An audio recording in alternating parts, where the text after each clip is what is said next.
looks like it was dead center. That was pretty good energy. Hey, this is Jeff of TAOFLEDERMAUS. Over the years, we have tested some of the coolest, most exotic 12-gauge ammunition in the world. Today, we have something very unusual to test that a lot of people have requested us to demonstrate.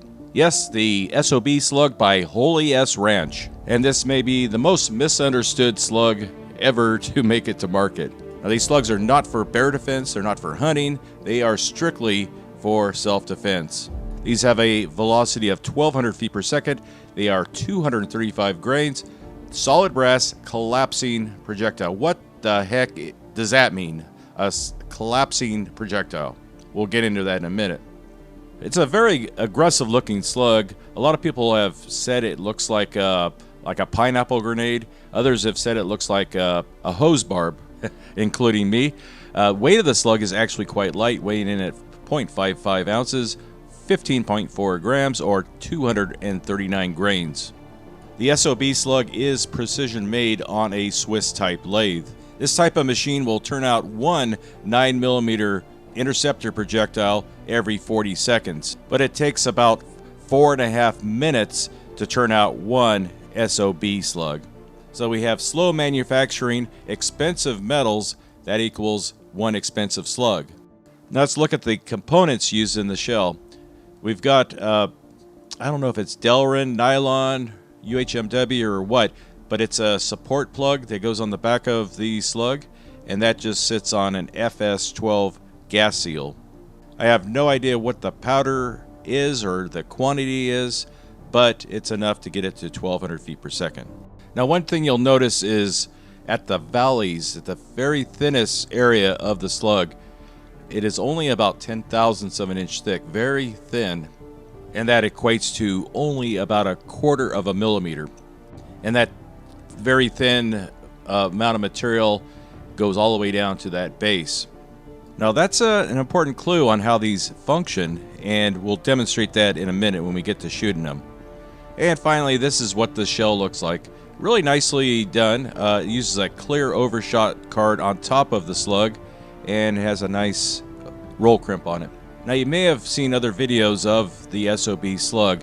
Forget what you've seen, because these do not work at all like you think they will, because they sure didn't work like I thought they would. Hey everybody, Lonzo here. I got invited back, so thank you everybody. Thanks to Jeff. Today we're shooting Holy S Ranch S.O.B. Any idea what S.O.B? I think it's something like shrapnel offensive ballistics. So super interesting round. This is the round, very sharp. This is the round inside its casing, and it is super light, so I'm really interested to see how it does.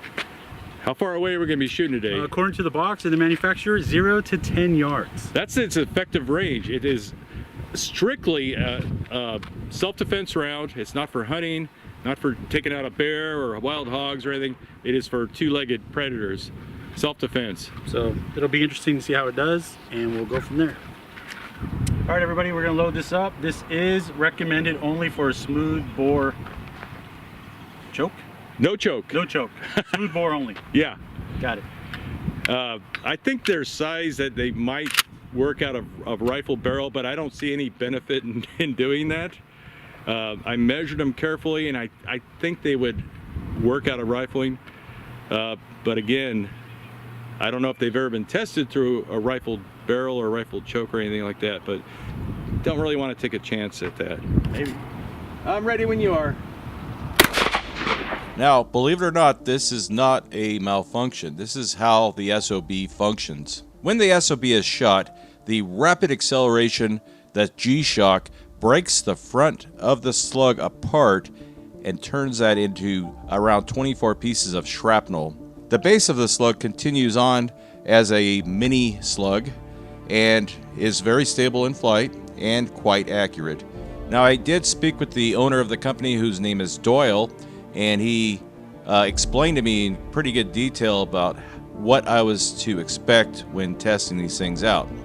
In this first test, I would say that the slug came very close to performing as designed. All right, Lonzo, Is that how you thought the slug was going to work, where it turned into shrapnel? I didn't, and there was no recoil, which was really surprising. It's a very light slug, and it's only 1,200 feet per second. So let's see our biggest spread. This is how the slug is supposed to work. It turns into shrapnel inside the chamber. So about 18 1/4 is our biggest spread, and then from center, about 10 1/2 inches. Okay, so he had a little flyer out there. Yeah. If you can see here, I'm trying to dig this guy. There's a little piece in here. Oh, it hit the steel behind it. It'll be interesting to see how much energy those little pieces have, because they're all different sizes. There's, you know, Look at that. there you go. Yeah, See that on there? one little piece. Yeah, it's still sharp. Okay, hit it. Okay, hit it. Once again, the SOB Slug performed well, even though it's not actually designed to take out vehicles. Now when we freeze it, we can see that the slug is still carrying that little white support wad, and that may actually help keep it stable in flight. Now we shot the fender just to kind of illustrate how much energy the fragments have. Now the fragments certainly have enough energy to cause a lot of pain, but I think hitting drywall would actually stop these things, so that may not be a big concern. Okay, so again, the main slug, very close to the point of aim. Just shot a little bit high, which close enough as far as I'm concerned. And then we have various pock marks from the shrapnel. And I don't think any of those actually penetrated the steel. It doesn't look like other than the slug. And we found another little piece, and it's still in its form on the outside, but you can see where it rips from the inside. There's big ones, medium size, and little ones of those. But as far as... Oh, I just threw it through the hole. Did you? Yeah. I don't think I got that on camera. But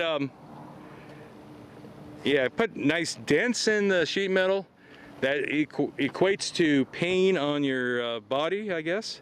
But no, not a lot of mass there to penetrate that sheet metal. Except the you know, of course, the main slug had no problem doing that. Nice big hole there. Another look at the damage. And we probably had a good 24 inches of spread on that one, from one side to the other, probably about 24 inches. So even if you're a bad shot, you might be able to hit them with some of the shrapnel. You're definitely scaring somebody. You're gonna scare them. If I got hit with that, I'm out of there. I'm ready when you are. Oh, that was beautiful. Yeah, these things are very accurate. Did we get a reading on that one? 1322. 1322. That was a lot hotter. Amazing how the lab radar works when you read the instructions. The SOB Slug is still functioning as designed. And remember, this is the maximum distance for a self-defense shot, 10 yards. But it's still comforting to know that the little mini slug is going to be accurate enough well beyond that range. The little fragments, well, those are going to spread like crazy at longer distances. That might be a better camera angle, and you can just peel one back at a time, and we could kind of see what happened So there. we measure this. The magazines are 7.5 inches. Right. And you can see there, went all the way through. And that's about 1.5 inches thick. Second book. See that? Nice clean hole. Yeah, I think we're gonna have that slug in there though. We'll definitely recover it. You can go faster than that. Oh, there you go. Okay, something just fell off. Oh, it's interesting.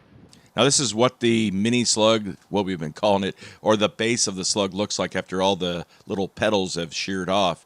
It weighs in at about 1/3 of an ounce, or 145 grains. So the penetration in the magazines was actually quite impressive for that.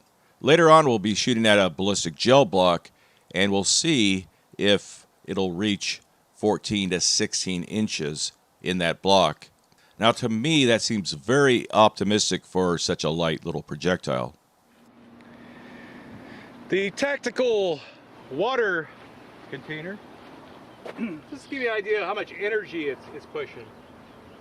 Okay, I'm ready when you are. Looks like it was dead center. That was pretty good energy. Pretty good. The S.O.B. Slug is still doing exactly what it was engineered to do. And you can see it had a pretty decent amount of energy on this bucket of water. Okay, what do we have here? So it shot a little bit low. A little bit low. Total annihilation. I'll blame you for that, right? Yeah. It is windy a little bit. The wind, yeah. 2 of the fragments entered here, but I don't see any on the other side. Oh, one right here. Yeah, just a light little pock mark. Yep.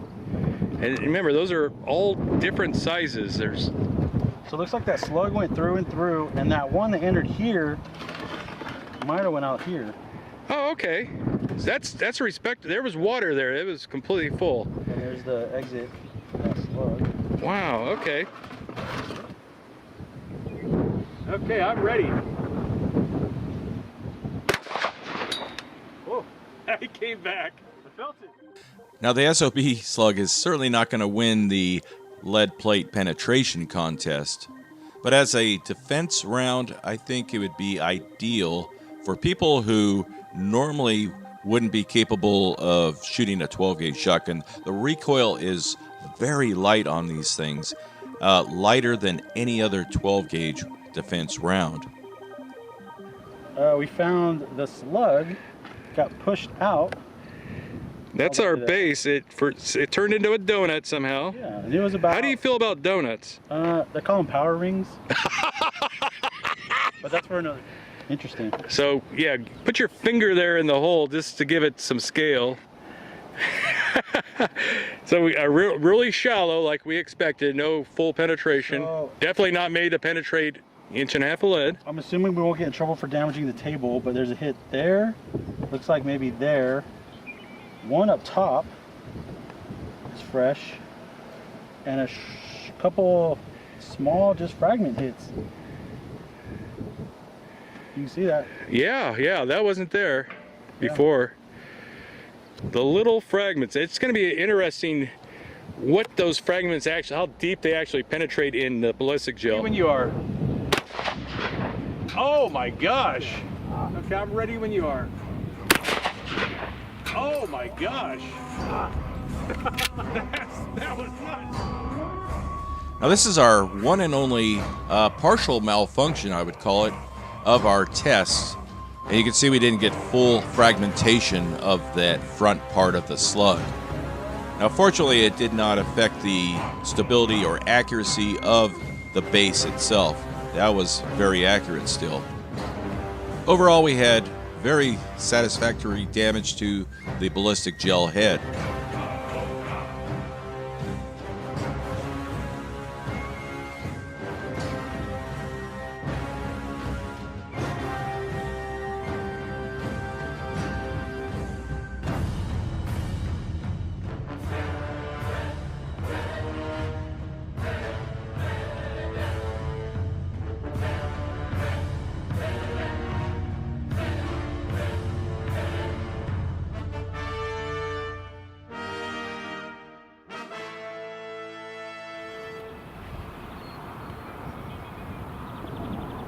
Okay, I'm ready.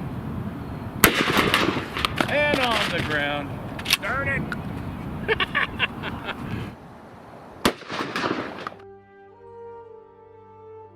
Now, this was actually quite surprising to me because I expected that 1/3 of an ounce slug to make it 10, maybe 12 inches in the gel, but it made it barely through the entire 16-inch block. In fact, we found the slug about 12 feet downrange. Now, we can also finally see that those pedals really aren't a gimmick. They do carry a substantial amount of energy. And when shot at a closer range, like we did in this test, you could see that they're very concentrated. I think all of them hit the block of gel.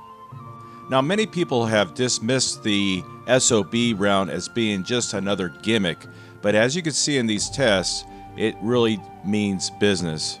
Yes, the SOB slugs are an expensive option, but it seems to be quite reliable and does the job it's intended to do.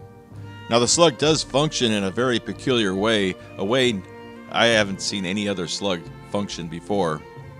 Now, if you've seen other videos, you've probably seen what some of the shells look like after being fired, kind of mangled up on the ends.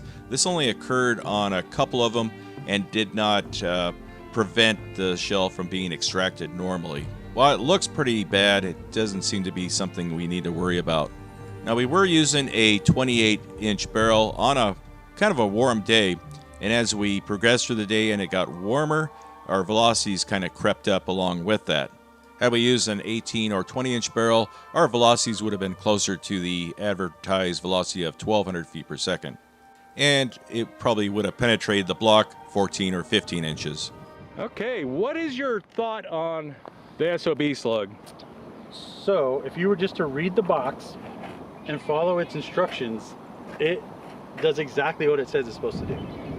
It works very well. Yeah, from 0 to 10, it does exactly what it needs to do. Right. It's you see the breakup. That slug went all the way through. I mean, that's a good hitting round.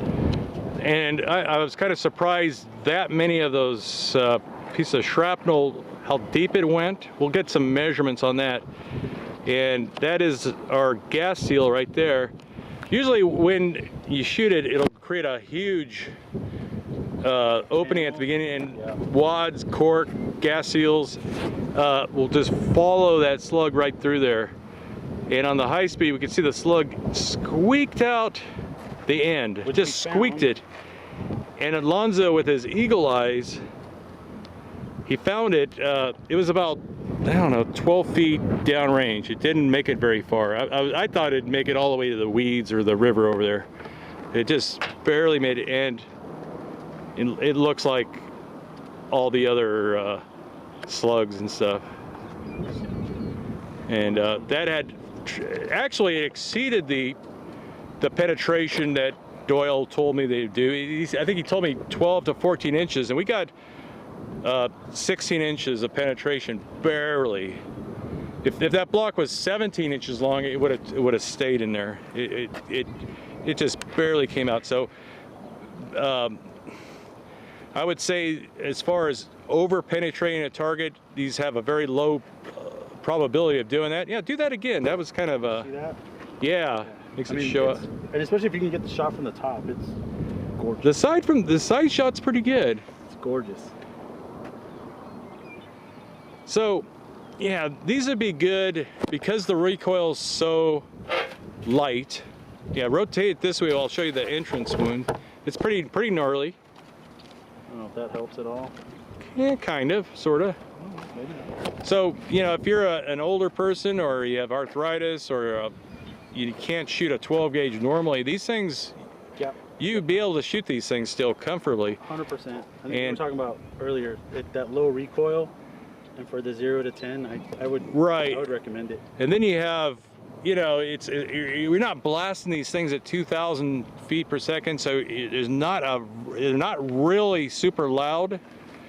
So shoot it inside your house wouldn't like blow out your eardrums too bad. It'd be loud, but not as loud as you know, some other heavier loads. It's just a lot louder.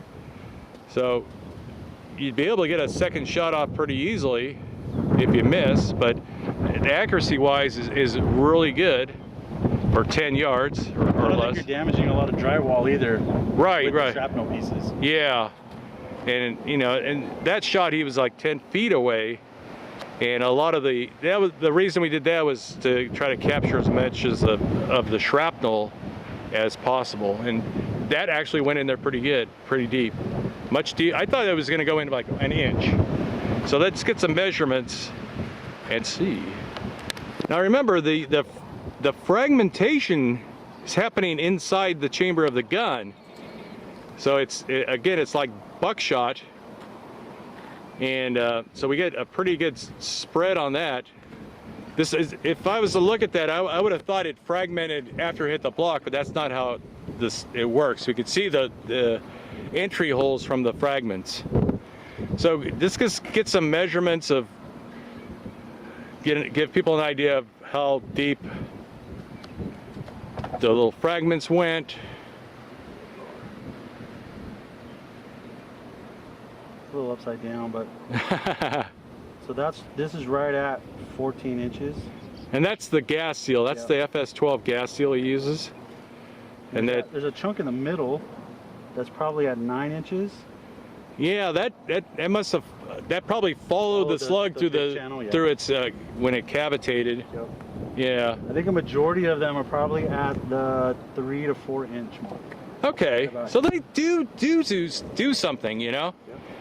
I would not want to be hit with just those fragments. I would be in pain, and it would definitely change my mind about my life's decisions, you know, my bad decisions, right? Yeah, definitely interesting design. Yeah. I don't know. I can't think of any other factory slug that does that. You know, you could do the same with a buck end slug or something like that. For a lot cheaper, mind you. Yeah. These are not very cheap. But if you want something that functions well, these do the job. Then I think they would make a kind of a collectible item too, just as an odd slug for, you know, if you collect slugs. I mean, well, they make cool jewelry. Yeah, he's got cool swag. I gave him the necklace. Doyle, for some reason, sent me a necklace with the slug on there, which is great. Cool. So that's your souvenir for today. Just don't wear it bare-chested. You'll be bleeding all over the place. But, yeah, I mean, for what it's designed for and what it says it's going to do. Yeah, you can't complain. Very consistent. Thanks for watching. I hope you guys enjoyed the video. And if you want to see Lonzo come out again to shoot, he was actually out here early. he was out here before me, and I came out here early. Always early, so I mean, this is a long time. Yeah. Yeah. Thanks for watching here at the Science Studio. It's always a pleasure to shoot weird stuff. You know, like you shoot paper all the time. Nothing beats shooting some of this stuff. So if you guys hopefully enjoyed the video, hit the likes and subscribes, and maybe tell Jeff to bring me back. I really appreciate it. You did great, man. And the fact that you showed up early, Johnny on the spot, I like that. I like it. All right. It's fun. Thanks, guys. We'll see you next time.